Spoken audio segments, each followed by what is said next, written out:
Hola, chers auditeurs. Donc voilà, j'aimerais vous faire un petit podcast sur les graines, les semences. Donc on va parler ici de différentes choses. Donc déjà, j'aimerais partager avec vous la commande de semences que j'ai faite. Euh, Puis j'aimerais qu'on parle de graines reproductibles et de graines F1. Et puis quel est le rapport finalement avec ma prairie. Donc dans ce podcast, je vais vous parler de différents sites internet et vendeurs de semences. Il faut savoir que je touche absolument aucune commission sur une quelconque publicité. C'est vraiment un partage libre que je fais avec vous ici. Voilà. Donc d'abord la petite commande pour vous donner des idées. Donc j'ai commandé sur Greenways, qui est un site de vente de plein d'objets écologiques et d'alimentation bio. Donc j'ai commandé de la betterave noire parce que j'ai découvert qu'il existe beaucoup de types de betteraves différentes, autres que l'on trouve dans le commerce. Et donc je me suis dit, bah, je vais en essayer d'autres en fait que celles dont j'ai l'habitude. Des épinards géants d'hiver, parce que voilà, il est temps de commencer à penser aux cultures d'hiver. De la roquette, on en a déjà plein le jardin, mais franchement c'est trop bon, du coup on va encore en remettre. Des blettes cardes blanches d'Ampuis. Alors, aucune idée du goût que ça a. Je vous tiendrai au courant, c'est aussi pour ça que je suis là, c'est pour partager avec vous mes expériences. De la mâche, donc j'en ai déjà parlé dans le précédent podcast. La mâche qui a exactement le même goût que la mâche sauvage que l'on trouve au printemps, enfin fin d'hiver, début printemps. Du navet jaune boule d'or, qui est un navet particulier parce qu'il se mange cru. On m'a toujours dit que les navets se mangeaient pas crus, en tout cas ceux du commerce, je les mange jamais crus. Mais celui-là se mange cru, donc une belle découverte j'espère. Je vous tiendrai au courant. Alors j'ai commandé également des graines chez Del País, qui est un semencier, enfin un producteur de semences reproductibles. Donc je vous mettrai tous les liens dans le commentaire, enfin pas dans le commentaire, mais voilà, juste en dessous de cette vidéo. Comme ça, vous pourrez aller faire vos emplettes si vous voulez. Donc voilà, là j'ai acheté de la laitue de verrière, de la chicorée sauvage pain de sucre que j'ai déjà goûté, c'est vraiment très bon. De la bardane japonaise. Apparemment, on mange les racines un peu comme du salsifis. De la betterave crapaudine, donc comme je vous disais, tester des betteraves. La chicorée sauvage rouge de Vérone. Des épinards fraises qui apparemment, dans les endroits où il fait plutôt doux l'hiver, peuvent encore se planter, se semer maintenant. Même si bon, ici oui, je crois que je vais les mettre sous serre parce que je sais pas ce qu'ils entendent vraiment par doux l'hiver, donc comme ça je m'assure que voilà, qu'il y a plus de chances que ça se passe bien. Des radis d'hiver violets de Gournay, jamais goûté, à tester. Des scorsonères géantes noires de Russie. Scorsonères, c'est un peu comme le salsifis pour ceux d'entre vous qui connaissent pas. Et le navet de Salsa, voilà.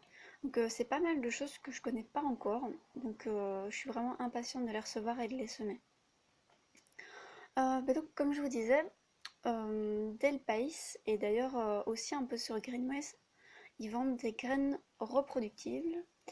En fait finalement qu'est-ce que c'est? Parce qu'on entend pas mal parler de graines reproductibles et de graines F1 quand on commence à cultiver son jardin, à parler permaculture, à s'intéresser aux semences. Mais finalement, qu'est-ce que ça signifie? Moi, j'ai quand même entendu pas mal de choses différentes là-dessus avant de vraiment creuser, et aussi des choses qui sont fausses. Donc déjà, qu'est-ce qu'une graine reproductible? Donc en fait, c'est une variété qui a été sélectionnée et qui est issue d'une lignée pure et fertile. Alors, je vous rassure, je vais dégrossir tout ça. Donc fertile, ça, tout le monde comprend, je pense. Donc fertile, c'est-à-dire qui peut se reproduire, qui n'est pas stérile. Lignée pure, donc en fait, c'est-à-dire que je veux dire, ces variétés ont les mêmes ancêtres. Donc une seule variété a des ancêtres qui sont de la même variété. Donc par exemple, on prend la tomate cœur de bœuf. Si c'est une variété qui est reproductible, ça veut dire que les deux plants qu'on a utilisés de tomates pour créer cette cœur de bœuf, ou le seul plant, parce que un plant de tomate peut se reproduire tout seul, il y avait en tout cas uniquement dans le patrimoine génétique de la cœur de bœuf. et ce depuis plusieurs générations. Et ça fait des années que on essaie de garder, de conserver en fait certaines variétés de tomates. Voilà. Bah, ça permet en fait donc de garder les caractéristiques d'une génération à l'autre. Comme je le disais, de garder des variétés anciennes et puis de savoir un peu ce qu'on va faire pousser dans son jardin. Parce que si on s'attend à avoir des cœurs de bœuf et que finalement on a des tomates cerises, on peut être un peu déçu. Voilà. Euh, Ça n'empêche pas en fait quand même de pouvoir améliorer une variété, de pouvoir l'adapter par rapport à son terrain, à son climat, à sa manière de cultiver. En fait, quand on va faire de la reproduction en gardant la lignée pure, si on la fait sur un terrain dans le sud de la France d'une variété donnée et de la même variété dans le nord de la France par exemple, eh ben, le patrimoine génétique va se modifier en fonction du climat et de la manière de cultiver de la personne qui le fait. Ainsi, Pascal Pout, ou Pascal Pot, je ne sais pas exactement comment cela se prononce, lui, il arrive à cultiver des tomates avec très peu d'eau en fait. Il habite dans le sud de la France, il a un climat très sec, il pleut pas de tout l'été quasiment, et en fait il les arrose pas de tout l'été. Et ça lui donne des tomates incroyables. Et d'ailleurs il vend des semences de tomates, en veux-tu en voilà, donc ça lui donne vraiment beaucoup de tomates. Pareil, je vous mettrai le lien ci-dessous pour que vous puissiez aller un peu creuser Pascal Pot ou Pout. Voilà, ça me fait bien triper son délire en tout cas. Alors finalement du coup, qu'est-ce qu'une variété F1? Alors les variétés F1 sont en effet des variétés de compétition, même si cela n'a rien à voir avec leur nom. Parce que F1 ça signifie fratrie 1 ou génération 1 ou fécondation 1. Donc rien à voir. En fait, elles sont pas issues de lignées pures, de deux lignées pures de la même variété, je veux dire. Elles sont issues de deux lignées pures, mais de variétés différentes. Donc c'est comme si on prenait justement de la tomate cerise et une cœur de bœuf, et qu'on essayait d'en faire une nouvelle variété avec les deux là. Le but, en fait, c'est que les parents de cette variété aient des caractéristiques vraiment très intéressantes à mettre ensemble pour créer un super plan en fait. Donc un plan qui va combiner les super caractéristiques d'un des deux parents et les super caractéristiques de l'autre. Donc, par exemple, un des deux parents va être très productif, l'autre va être très robuste et très goûtu. Et par chance, enfin pas par chance en fait, hein, il s'arrange pour que la caractéristique soit dominante. Donc pour ceux qui font un peu de science, ils comprendront ce que je veux dire, mais en tout cas ça veut dire que il s'assure en tout cas que ces caractéristiques vont être prises par le F1.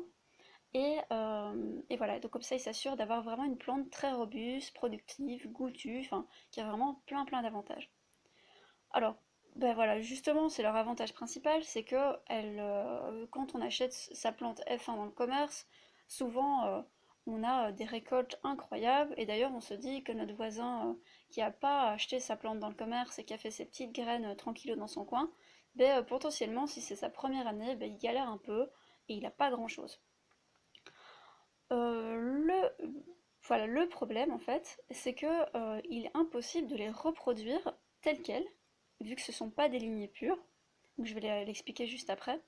Et du coup, on ne peut pas les adapter à notre terroir en gardant leurs caractéristiques. Donc, ce que je veux dire par là, c'est qu'en fait, euh, si on combine deux F1 ensemble, donc deux F1 de la même variété F1, on va dire, donc de la même variété de cette fratrie-là, en, en fait, on va avoir des graines qui vont donner des plants différents de ce F1 en fait, qui vont donner des plants qui vont se rapprocher plutôt des parents, qui eux ont des caractéristiques moins intéressantes, vu qu'ils n'ont pas toutes les caractéristiques du F1. Et on va avoir des choses très différentes avec des mélanges de caractéristiques qu'on n'attend pas spécialement. Donc on risque d'avoir des tomates qui nous semblent beaucoup moins intéressantes que celles qu'on avait à la base. Du coup, on va pouvoir les adapter également à notre terrain, avec le temps évidemment, mais on ne saura, voilà, on saura jamais comment dire, comme la lignée pure a été rompue en fait, pendant plusieurs générations, on ne pourra pas retrouver une lignée pure. On ne pourra pas recréer une lignée pure tout de suite. Voilà le principal problème. Euh, Aussi, l'autre souci, c'est qu'en fait, donc, ces variétés F1, elles fonctionnent très bien si vous utilisez les mêmes conditions de plantation et de germination qui ont été utilisées pour les parents. Donc, en général, dans l'industrie agroalimentaire et de la semence, on arrose beaucoup, on utilise des engrais, on utilise des pesticides, peu importe que ce soit biologique ou chimique, on utilise tout ça. Et du coup, ça se retrouve dans un milieu permaculturel, donc on parlera de permaculture pour ceux qui s'y connaissent pas bien, mais en tout cas pour ceux qui s'y connaissent, si vous ne savez pas pourquoi vos plants F1 se sentent pas bien chez vous, et que vous faites de la permaculture, c'est sans doute parce que vous ne les traitez pas comme ils ont l'habitude d'être traités en fait. D'un coup, ils ont plus les mêmes conditions et donc ils produisent plus pareil. Voilà. Voilà, c'était tout pour les F1. Donc, petit résumé, reproductible, lignée pure, lignée pure, lignée pure, association que lignée pure, et ça s'adapte au fur et à mesure à votre terrain. Par contre, F1, deux lignées pures qui sont mélangées ensemble et qui donnent un super plan, mais qui ne tient qu'une génération. Donc attention, la plupart sont quand même fertiles, parce qu'il y a plein de gens qui disent que les F1 sont stériles. En fait, c'est faux. Il y a quelques F1 qui sont stériles. D'ailleurs, il y a certaines plantes que vous pouvez acheter où il n'y a pas de graines dedans, donc forcément c'est stérile. Mais non, en fait, la plupart sont fertiles, mais pas reproductibles. Donc reproductible, ça veut dire qu'on peut assurer la descendance en sachant ce qu'on va avoir après. Voilà. Alors, et finalement, où acheter des graines reproductibles, si c'est votre envie, parce que c'est pas obligé d'être votre envie, c'est vraiment un choix personnel, ce sont deux façons de cultiver qui sont différentes. Mais finalement, où acheter des graines qui sont reproductibles? Donc, comme je l'ai déjà dit, sur Greenways, il y en a quelques-unes. Sur les semences de maïs, donc les liens sont ci-dessous. On entend beaucoup parler de cocopelli aussi. Je ne sais pas s'ils vendent que des graines reproductibles, à vérifier. La ferme Sainte-Marthe, le potager de vie, Germinance, Semaille et sans doute d'autres. Donc je vous mets tous ces liens en dessous, comme ça vous pourrez aller les visiter. Finalement, quel est le lien avec moi, avec en fait la prairie comestible? Et simplement, en fait, pour créer cette prairie comestible, je vais avoir besoin de semences et j'aimerais les adapter un maximum à mon terrain. En fait, mon idée, c'est de pouvoir avoir un jardin le plus productif possible en m'en occupant le moins possible. Et donc, j'aimerais que mes graines, enfin mes plantes, je ne dois pas les arroser tous les 3 jours, quoi. Pour moi, ça n'a pas de sens, en fait. Ici, en Ardèche, il fait sec l'été, il faut que mes plantes, elles assurent, quoi. Voilà. Et que j'ai pas besoin d'aller tout le temps. Seulement peut-être quelques plantes qui sont pas capables de s'adapter à la sécheresse, mais la majorité de mon jardin doit pouvoir s'adapter. Aussi, comme l'idée c'est l'autonomie alimentaire, mais ça ne sera pas uniquement en mode prairie comestible. Il y aura une partie également forêt comestible, puis il y aura des tomates, il y aura enfin plein tout ce qu'on peut trouver dans un potager en fait. Donc voilà, ça concerne comme vous avez pu l'entendre d'ailleurs au début de ce podcast, hein, j'aimerais qu'on puisse planter vraiment une grande diversité de légumes différents. Voilà. Si vous avez des questions, n'hésitez pas dans les commentaires. Aussi, n'hésitez pas à mettre un petit like parce que ça me motive pas mal d'avoir des petits likes sur les vidéos. Ça me donne envie de continuer, enfin sur les vidéos, plutôt les podcasts. Et puis voilà, si vous voulez suivre aussi ces audios, vous pouvez vous abonner à la chaîne. Et voilà, je vous souhaite une bonne après-midi, une bonne soirée, une bonne nuit, un bon moment. Ciao ciao!